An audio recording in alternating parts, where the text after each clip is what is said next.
of what we'd started last year, which was a focus on developing learners' problem-solving skills. And the rationale behind this was twofold.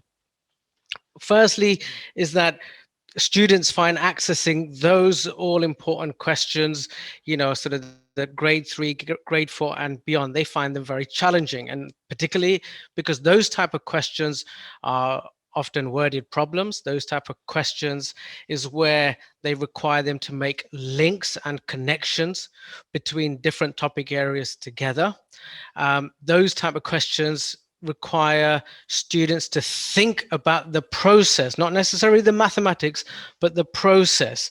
And, just one quote from one of my students a few years ago when she came out of the exam. And I said to her, she's very good at mathematics. And I said to her, oh, how did you find that paper? You must have nailed it. And she said, no, I found it hard. And I said, well, why did you find it hard? I said, you're good at maths. She says, yeah, I know. I can do the maths. She says, I can do the maths, I can do the trig, but she says, some of these questions, I didn't understand what it was about. What was it asking me to do? So, and a lot of them were around the sort of problem solving type questions that she's struggled with. So that was the first rationale. And the second rationale is because there is a huge focus and a huge emphasis by exam boards and by those involved in developing the GCSE maths curriculum, to sort of focus on problem solving. So we thought, so this is why we started it last year, and we thought, it's something that we need to continue with going forward, really emphasize problem solving skills. And building on the findings from last year, we found what we focused on last year was a lot on questioning for problem solving, questioning to draw out their thinking about the question, less so on the actual mathematics, less so on writing mathematics, but more on discussion. And I think Zen might have mentioned, not Zen, sorry, Byron from Leighton might have mentioned this last year when he did something on mastery. And it revealed to us, and again, contrary to popular belief, that FE learners do not talk in lessons and do not engage in lessons. Well, in actual fact, if you go in there having some questions, key questions, carefully planned to draw out their thinking, and the focus is on that and not necessarily writing or mathematics, that did lead to a lot of rich discussion.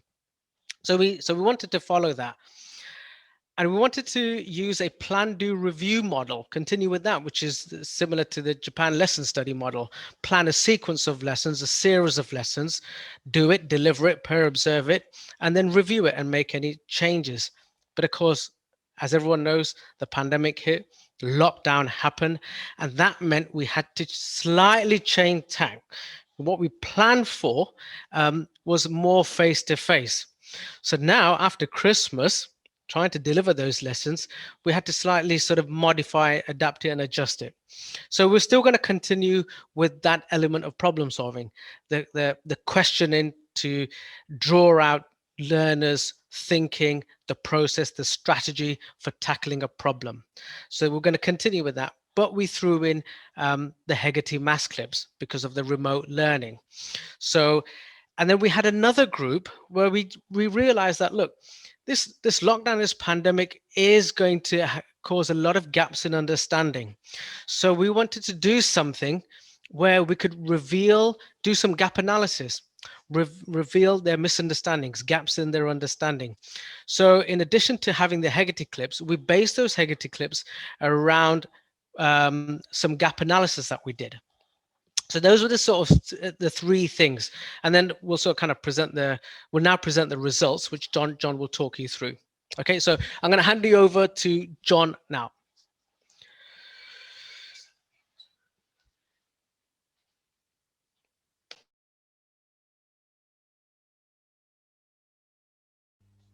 Would help if I unmuted myself. Yes, just quickly have a look at the headline numbers. I think it's something that we all know.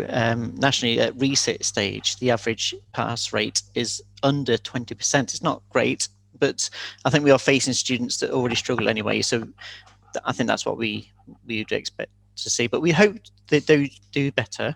We've been quite lucky, I think. Last 4 years, averaged around 31.2% for grade 4 and above.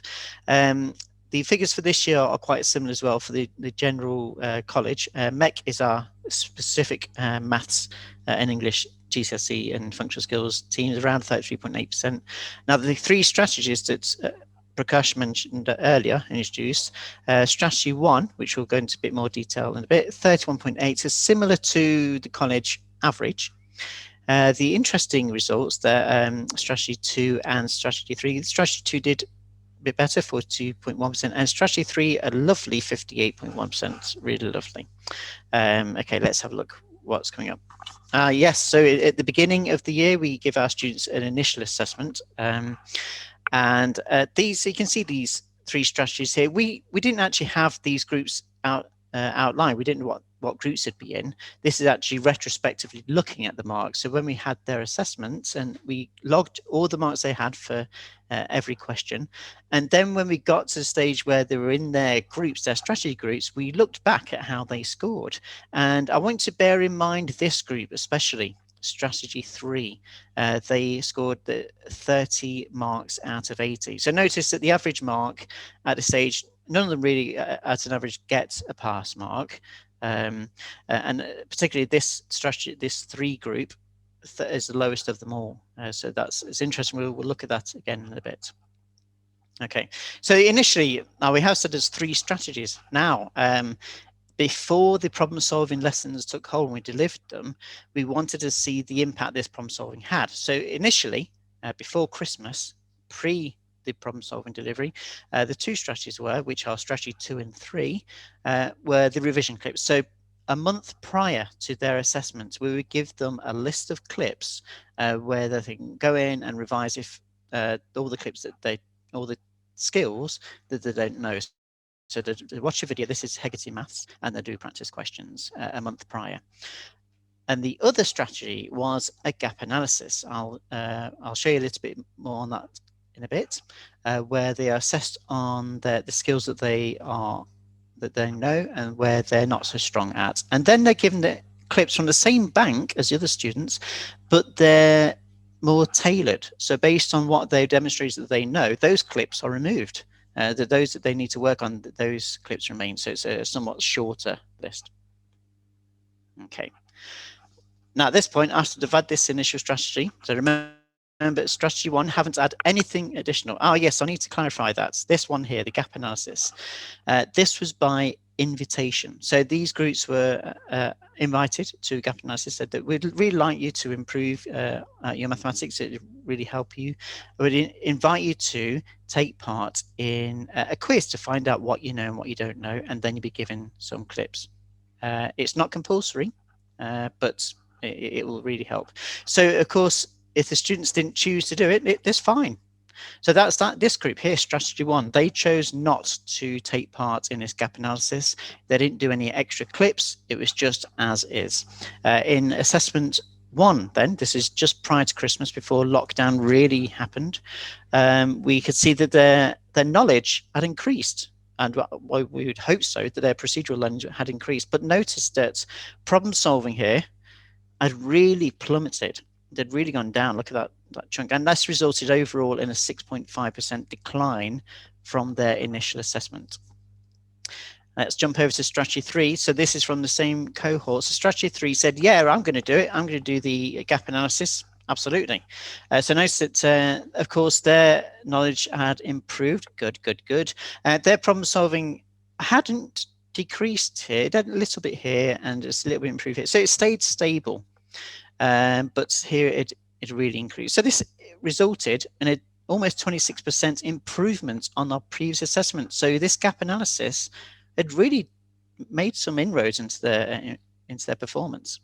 Let's have a look at strategy 2. What happened there? So these have been given added clips, no gap analysis, just additional clips. So their knowledge had improved, just like the other groups. Again, their problem solving had declined. So it's quite clear that we do need to deliver some problem solving type lessons, and we knew that, but we wanted to find out to what extent. Now, is it that students can't do problem solving at all? Well, not really, because if that were the case, they wouldn't score anything here, would they? It'd be 0. And we know that they can do something, but what is it exactly that they can and can't do? So we sat together and we designed a set of questions three. One of which we definitely have to include something around number. So we have to assume that the students don't necessarily need to know any special skills to do some else. We'll assume no great knowledge of GCSE maths. So we just assume just basic stuff. So something around number. And then if it doesn't involve any maths, like in geometry and something like that, it would have to include a formula. So something they could use in the question that they could use to answer it. So nothing in addition. So we want to give them some heads up. So then we could really measure where are their skills. And then lockdown happened, didn't it? But we still wanted to deliver it. So what we did was we sent out this questionnaire by email or in notes. It's various delivery systems. And there they sat down to answer it. And here are the questions.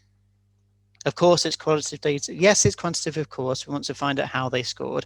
But the qualitative bit was really assessing how they felt about these questions, what their confidence levels were, and so on. And here they were. Here's an example of these questions. Question one. This is a geometry question, of course. So we want to make sure that there is a formula there. This is a past exam question.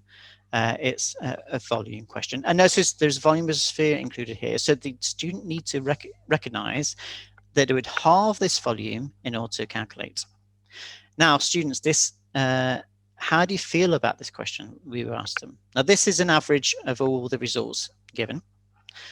Your first impression, is this a scary looking question or is it totally cool? Yeah, it's pretty scary. So this red here, so on this side, this is neutral in the middle. On this side of the every question, it will be kind of scary, difficult, not very confident. And this side, that's cool. That's pretty easy. And this side is fairly confident, right? So this is a scary question. And when you do the question, how do you feel about it? Yeah, it's difficult. It is difficult. And now that you've done the question, after you've completed this question, how confident do you feel now that you've done it? Yeah, I think it's good. I think I've got a good answer here. Now, bear in mind that I haven't told you this before, but I'll give this information out. The students had to do this. They had no choice. This was their homework. All the students needed to answer these questions. They can't skip it or anything. So these students had done this question, and after going through it, they got their answer and they're fairly fine with it. But you can guarantee, just by going by this, it looks scary. They're not going to attempt it in the question in the exam hall, because given the option, a lot of students would just skip it. But in this case, no choice, you got to do it. So not very confident, but yeah, they don't. Now they feel fine. The next, hang on, how much did I score? Let's see, 2 marks out of 3. That's pretty good for this question, I think. Next, we now have a question on numbers. So I've got to pick some numbers. It's a more numerical kind of question. Maybe the students feel a bit more confident when they see this. And yeah, they're kind of middle of the road. It's, yeah, some say that's fine. Others say not so happy, but mostly okay. And when they do the question, they're confident about it. They think it's fine. Yeah, no problem. I'm going to go through that. And after you've done it, again, confident. I'm good with this. So what's their score? 2 marks out of 3 again. The same score as a previous one. It actually shows that their ability actually in both these questions is equal. But they're more confident with this because it looks familiar. The other one doesn't really look so familiar. Finally, this question, I mean, even if you look at it yourself as teachers, it looks pretty horrifying, right? You got circles in there. You've got to find out the ratios from you and to the, yeah, so students are going to say the same thing. Scared, no. And difficult, yeah. And after you've done it, I'm not so sure about it. But their score, 3 marks out of 4, you got to hand it to them. That is pretty damn good. And now that we see that after all these questions, they got an average is 70% score.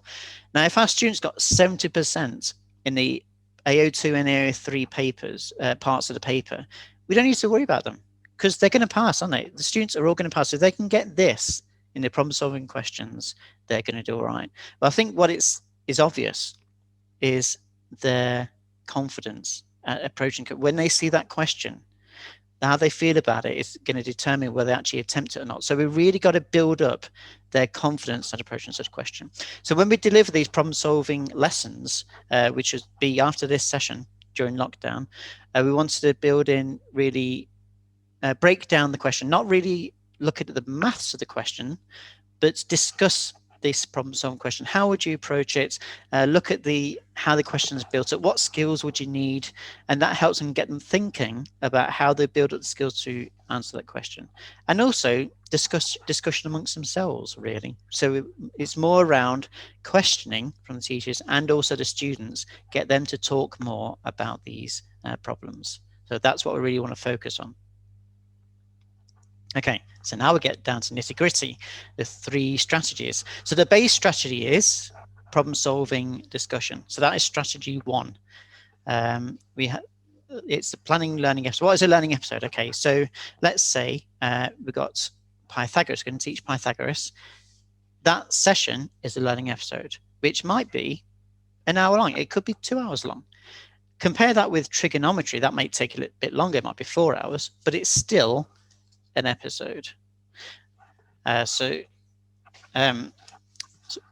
that's where we have our planning. So for each learning episode, we then give them 5 clips perhaps to watch. It might be 3 clips. So that'll be just building up their basic knowledge.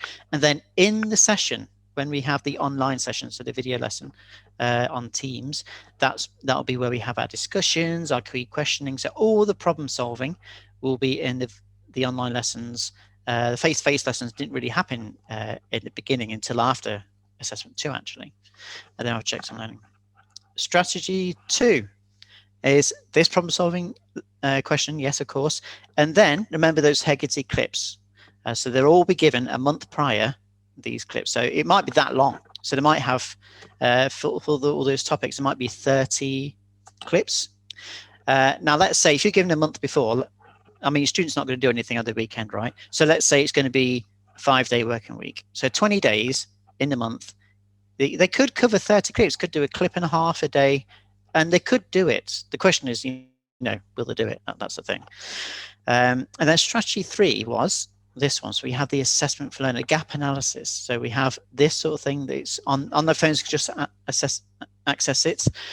These are carefully selected questions built by everyone's favorite, Mr. Craig Barton on diagnosticquestions.com. So carefully selected these questions which cover the skills that we'll have a look at in that assessment. So where the students get these questions right, they get a good score. And then if they get it wrong, not only do we know what their misconceptions are, because that's the way Diagnostic Questions is built, but also they are then given a clip to review. So if they're done quite well, they score quite high, they get maybe a handful of clips. If they're not done so great, they'll get more clips, but at least they know now that it's tailored to them, to the individual student. And this is what we're essentially doing. So on this side, we have it's a filter, isn't it? This willingness to improve. How do we know they're willing to improve? Well, because remember at the outset, I said that they are invited to take part in this gap analysis. It's not compulsory. Unlike the clips that are given in the other group, everyone has to do these clips. But this group, they're invited to take part. So if they do take part, they are showing willingness to improve on their skills. And then, of course, the quiz will test their knowledge and also, to some extent, their confidence. Okay. Now, assessment 2. This is after the set of problem-solving lessons. How did our guys do? So strategy 1. Strategy 1, remember, only had the problem-solving lessons. And we can see straight away that their performance in problem-solving improved. Knowledge, not so much. It did go down a bit. Now, I think we put that down to lockdown. I mean, our students then doing the practice clips, because if they're at home, they probably think, well, it's jollies now. So they're thinking, I'm not going to do that practice. But when it came to the online lessons, they are then engaging in the problem-solving lessons. So we can really see that impact. Let's look at this group that had the tailored clips. Again, the problem-solving improved, and like these, knowledge went down a bit. So it's looking similar there too. But here's a really surprising result from strategy 2 that had the long list of clips to do. So they clearly worked very hard on these clips.